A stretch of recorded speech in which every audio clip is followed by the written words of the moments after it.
자, 여러분 안녕하십니까? 에버랩스 박경수입니다.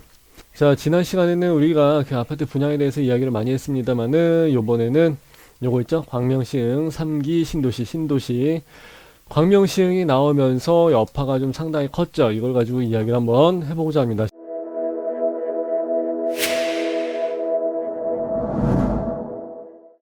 내용부터 먼저 보고 넘어갑니다. 광명하고 시흥의 6번째 3기 신도시 조성. 그래서 이제 뭐 부산, 광주 이제 같이 나와 있는데 정부가 이번 달 초에 언급했던 2사 공급대책, 그때 이야기를 했던 자 공공택지 1차 입지로서 그냥 공공입니다. 민간이 아니라 자 공공택지 광명, 시흥, 부산, 대저 그리고 이제 광주, 산정 이 세 곳을 확정을 했다고 합니다. 확정. 예, 결론이 났다는 얘기죠. 자, 근데 택지 규모가 큰 광명시 같은 경우는 지금 3기 신도시 6번째 지역으로 이제 추가가 됐는데, 그래서 이제 요 세 군데 다 합해갖고 이제 10만 1,000호, 일단 10만 호라고 치고, 그렇게 해서 이야기가 됐습니다. 그래서 이사 대책으로 나왔었던 3080 플러스 어쩌고저쩌고에 대해서 이제 후속 조치로 해서 이제 여기 광명, 시흥, 부산, 대저, 광주, 산정을 확정을 했다는 얘기죠. 예, 부지 선정을 했다는 얘기예요. 그래서 6번째로 나온 3기 신도시 중에서는 일단은 7만 가구가 들어가기 때문에 얘가 상당히 크다고 합니다. 네, 제일 크다고 하죠. 자, 일단은 좀 더 보면은 광명시흥 같은 경우는 뭐 1271만 제곱미터 이렇게 해서 얘기하면 뭐 누가 알겠습니까? 그죠? 부산 대저 같은 경우는 이거에 뭐 한 240만 어쩌고저쩌고 나와 있고, 이제 이거는 뭐 그렇게 큰 의미가 없고 7만 가구 들어가고 1만 8천 가구 들어가고, 그리고 여기에는 1만 3천 가구 들어간다, 이제 그 얘기죠. 그렇게 해서 이제 세 곳에 10만 가구는 이제 들어간다는 얘기고, 특히 이제 광명 시흥지구 같은 경우는 3기 신도시로서 뭐 기존에 나왔던 데 있죠. 뭐 하남, 교산, 왕수, 고양, 창릉 뭐 이쪽에 좀 여러 가지 있습니다. 그래서 걔네들하고 같이 진행을 한다고 합니다. 그래서 이 표는 아까 나왔던 내용이니까 뭐 특별히 볼 필요는 없고요. 자, 1차 발표가 난 거 10만 호 이거 말고도 15만 호를 별도로 따로 15만 호를 4월 달이나 5월 달에 나온다고 이야기를 합니다. 그러니까 이제 계속해서 토지를 매입을 해서 이제 여기에다가 15만 가구를 공급을 하겠다, 이제 그 얘기죠. 여기 나와 있죠. 하남, 교산, 고양, 창릉, 부천, 대전, 인천, 계양, 그리고 이제 남양주, 왕수, 그리고 남양주, 왕숙이 이제 제일 컸었는데 여기에 광명, 시흥이 7만 호가 되면서 이제 굉장히 커진 거죠. 이거 지도 보면서 이제 쭉 서울 외곽 수도권으로 해서 여기 빈 곳이 이제 하나가 더 커버가 된다, 이렇게 생각하시면 되고요. 광명, 시흥 같은 경우 제가 일전에 방송을 할 때도 말씀을 드렸다시피 여기는 창문 열면 서울이 아니라 그냥 문 열고 나가면 거기가 그냥 서울이죠. 그렇기 때문에 서울과의 접근성은 상당히 좋습니다. 자, 뭐 다 똑같은 얘기고, 예. 광명시흥은 서울시 경계에서 1km 정도는 걸어가면 금방이죠. 걸어가면 한 15분 정도 걸리기 때문에 가깝죠. 1km이기 때문에 뭐 충분히 거리는 뭐 걸어갈 만한 거리가 정도 나오는 거죠. 그죠? 그리고 이미 버스, 지하철 같은 뭐 대중교통들은 이미 있는 상황이고, 그렇기 때문에 서울의 주택 수요가 흡수가 가능하다는 게 정부의 판단이죠. 그건 맞죠. 예. 서남권 거점 도시로 개발될 예정입니다. 뭐 그렇다 치고 맞죠. 예. 기존의 그 고양, 창릉, 일산, 김포에서 이제 서울 서북부 쪽으로 나가는 거랑 남양주, 왕수, 하남, 교산, 위례, 판교에서 이제 밑에 쪽으로 해서 나가는 거랑, 제가 그래서 아까 여기 이렇게 해서 말씀드린 이유가 그거예요. 지도상으로 보시게 되면 이제 서울의 경계선을 바깥쪽으로 해서 이제 외곽의 부분을 다 커버하는 지역인데, 광명시흥 쪽으로서도 역시 이제 서남부권을 하나 커버하고 나가겠다, 이제 그 얘기죠.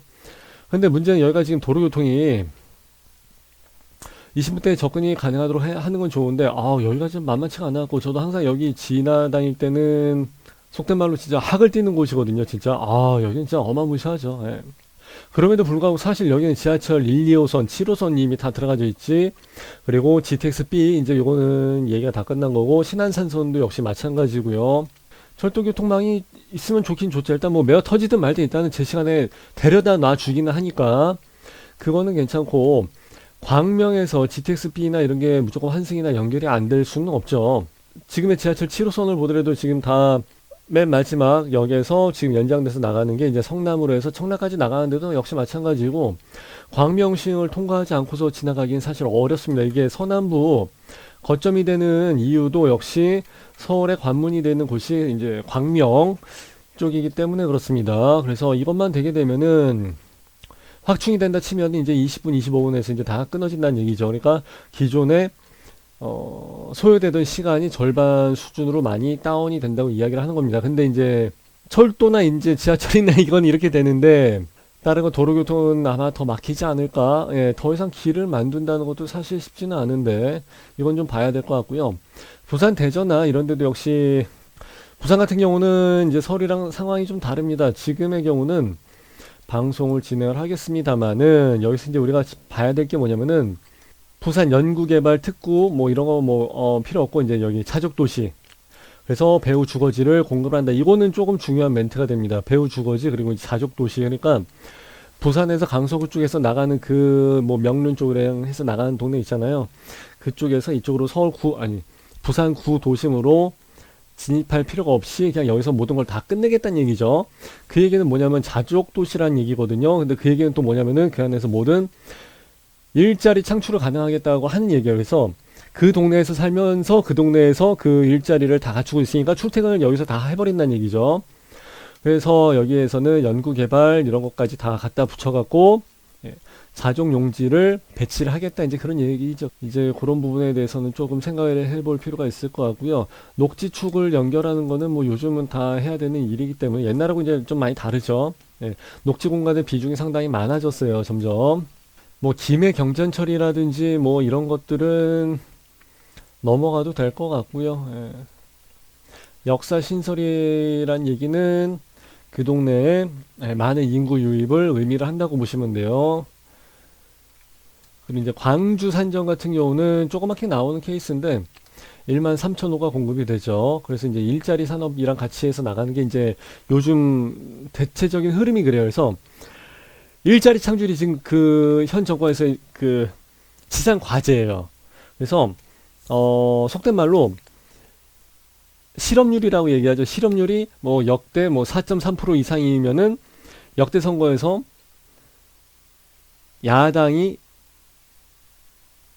패한 적이 없다. 내가 지금 말 헷갈리는데 실업률이 어느 정도 그 기준치 이상을 넘어가게 되면은 여당이 승리를 한 적이 없다고 하죠. 예, 항상 이제 뭐 그런 미국도 역시 마찬가지고 그래서 이제 실업률이라든지 이제 그런 것을 거꾸로 얘기하게 되면 이제 일자리 문제이기 때문에 이런 부분에 대해서는 지금 어느 정권에서나 가장 신경 쓰는 부분이죠. 그렇기 때문에 일자리 창출에 대한 부분 그래서 양질의 주거지를 같이 공급을 하겠다. 이제 뭐 스마트 분류랑 청년 창업 플랫폼을 구축해야 된다. 맨날 이놈의 청년 창업은 아휴 내가 봤을 때는 그냥 거의 페이퍼 워킹 수준으로 되어버려갖고 전국이 다 그렇게 의미는 없을 것 같은데 아까 부산에서 봤었던 뭐 연구 단지랑은 조금 차원이 좀 다르죠. 그죠? 자, 향후 일정 계획은 자 23년도에 사전 청약을 실시를 하고 이거는 저번에 했던 내용이랑 똑같죠. 뭐 고향 창릉이랑 뭐 왕수 걔네들이랑 이제 똑같죠. 사전 청약을 실시를 하고 25년도에 이제 본 청약 입주자 모집 공고에 나가갖고 이제 분양을 시작을 한다는 얘기죠. 근데 자 내년 상반기까지 해서 지구 지정을 완료하기로 했다 그런 얘기인데 이거를 주민 공람이랑 환경평가랑 해서 이거를 다 내년 상반기까지 해서 완료를 한다? 내가 봤을 땐 그거는 굉장히 어려운 문제. 일단은 아무리 뭐 토지거래 허가고 이거로 뭐 믿든 뭐 다 묶어 놓든지 어떻게 하든지 간에 그거는 조금 어려운 얘기고요. 3월 2일서부터 발효된다.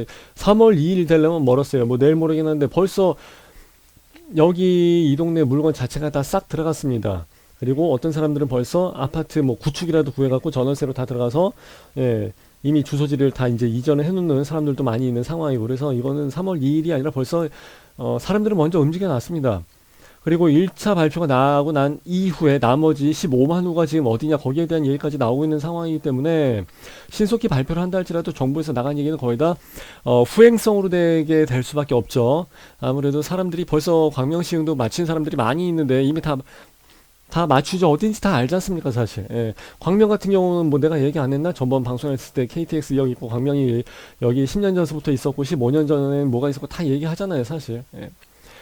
뭐 다른 데서도 뭐 여기 땅 사라는 얘기도 많이 했었는데 뭐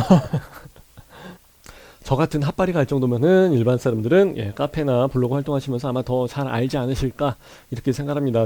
현장에 돌아가는 감을 익히는 거지 저는 여기에 대해서 뭐 그렇게 알아보거나 막 그렇게까지 하지는 않기 때문에 아마 여러분들이 훨씬 더 잘 아시겠습니다만은 자 한번 생각 한번 해보자고요. 이런 문제를 가지고 이야기를 할 때는 흔히 말하는 세 가지 사항을 좀 이야기를 해야 돼요.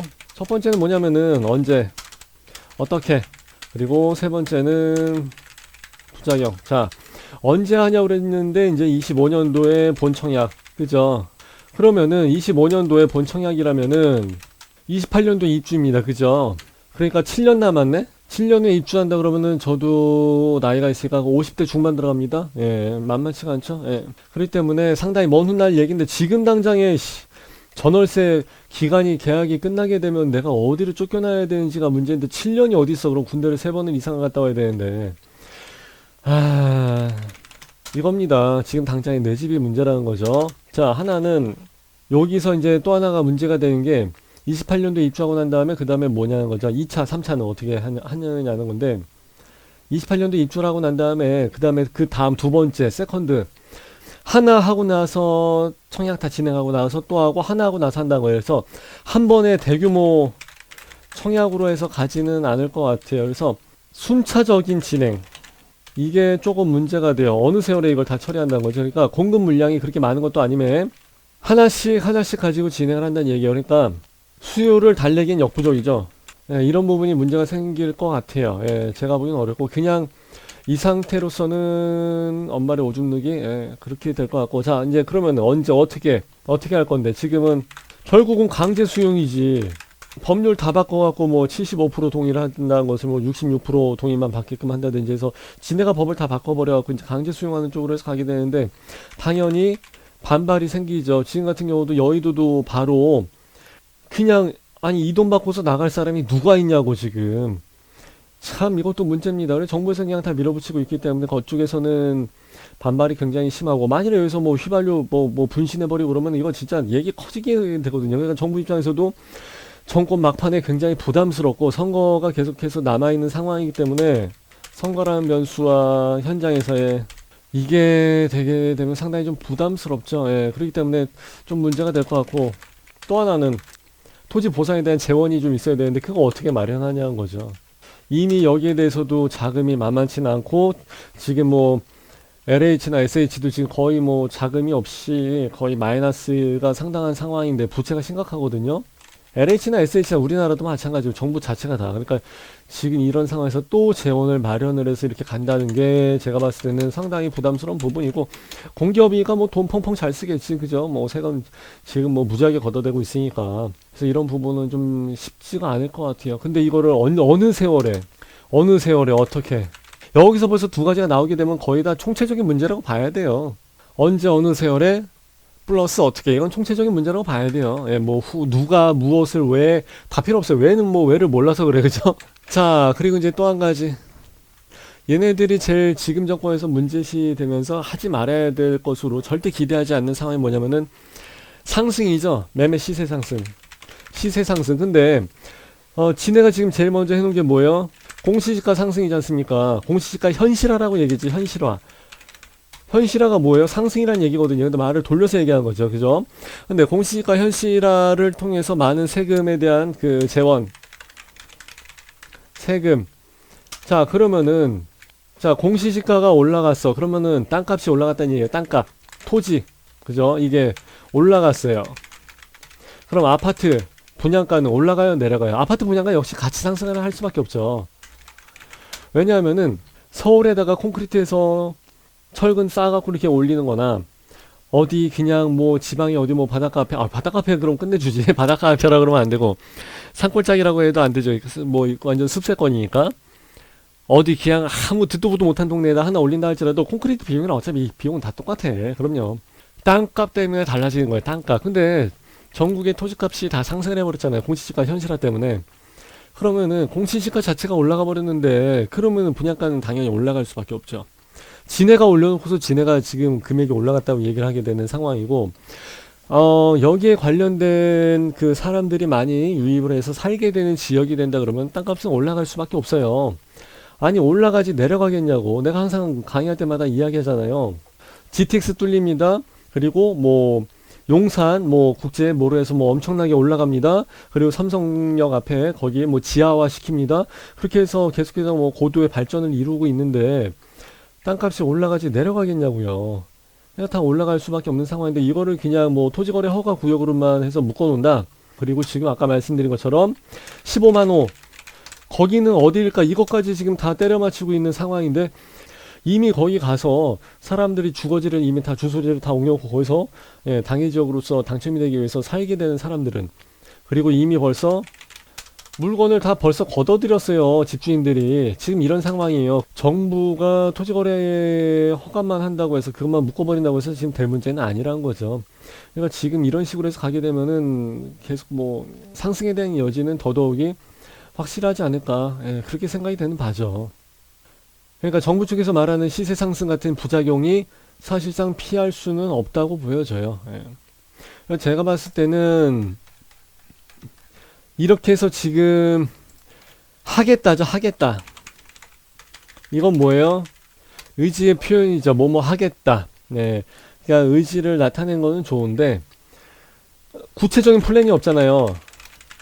구체적인 액션 플랜이랑 뭐 이런 게 전혀 없는 상황이야. 그리고 토지에 대한 그 매입이 일단 가장 큰 문제인데 그 부분도 역시 마찬가지고 어떠한 구체적인 플랜이 없이 이렇게 공급을 하겠다까지만 나와 있고 뭐 나와 있는 뭐 청년 플랫폼 사업을 한다든지 아니면 무슨 뭐 영구 용역 뭐 자족 도시로서 이거는 기존에 이미 나올 만큼 다 나와 있는 페이퍼워킹인데 뭐 굳이 이거를 똑같은 얘기를 계속해서 하고 있냐. 그러니까 상상임신이란 얘기예요. 그래서 공급 쇼크라고 하고 있는데 도대체 누가 쇼크를 먹은 건지 모르겠다는 거죠.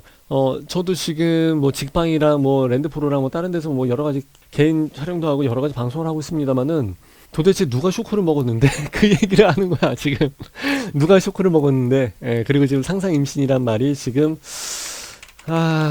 떡줄 사람은 떡줄 사람은 생각도 안 하고 있는데 토지주들은 지금 내 땅을 수용하기만 해봐 지금 이러고 있는 상황인데 누구 맘대로 지금 지금 이런 부분이 조금 문제가 되는 것 같아갖고 그렇죠. 임기가 한 1년 3개월 정도 남았나요? 그러니까 1년 조금 남아있는 상태인데 결국은 지금 장관들이나 이런 사람들은 다 뭐예요? 거의 그냥 시간제 알바, 기간제 알바들일 뿐이에요 사실상. 근데 이런 사람들이 1년 얼마 남지도 않은 상황에서 2007년 2000 몇 년 후에 일을 가지고 지금 이렇게 해서 하겠다는 것 자체가 정권 바뀌면은 이전 정권 것도 다 뒤집어 엎어버릴 거 다 뻔하지 않습니까? 제대로 간다는 것도 사실 좀 어렵고 내가 봤을 때는 1년 3개월짜리 알바가 지금 너무 많은 큰 그림을 그리고 있는 거 아닌가. 그리고 거기에 대한 큰 그림은 의지의 표명, 이제 공급이 원활하게 될 거다라는 사인을 주지만 사실 이거 가지고는 굉장히 모자르거든요. 옛날에 200만 호 나왔을 때는 엄청났었죠. 근데 200만 호에 지금 10분의 1도 안 되는 거잖아, 지금. 20만 호도 안 되는 거. 뭐, 다음번에 15만 호 나오게 되면 그렇게 되긴 하겠습니다만은. 지금 나온 게 상당히 굉장히 작죠. 그리고 한 번에 나가는 그 대규모 공급으로 그냥 한 번에 뻥 터지고 나가는 게 아니라 순차적이잖아, 순차적.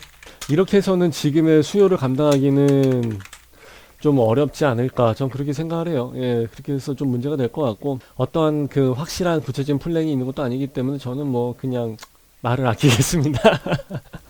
그래서 LH 사장하고 SH 사장 하시던 분이기 때문에 난 그래도 그 여러 가지 행정력이라든지 현실감이 좀 있을 줄 알았는데, 그냥 요즘에 국민들이 훨씬 더 똑똑한 것 같습니다. 그래서 아마 이런 것들은 거의 통하지는 않을 것 같아요. 예, 조금 통할 확률이 낮지 않을까 그렇게 생각합니다. 자, 제가 어지간하면 그 정책 분석이나 이런 얘기는 잘 안 하려고 하는데 나왔으니까 그냥 한번 해봤습니다. 자, 그럼에도 불구하고 그냥 들어볼만 했다 그러면 그냥 뭐 좋아요, 구독, 알람이지 뭐. 좋아요, 구독, 알람 남겨주시고 여러 가지 내용들을 여기 와서 달아주세요. 예, 에버랩스 밴드와 카페가 있으니까 더 많은 이야기를 한번 나눠보면은 좋겠습니다. 자, 여기까지 하는 걸로 할게요. 감사합니다.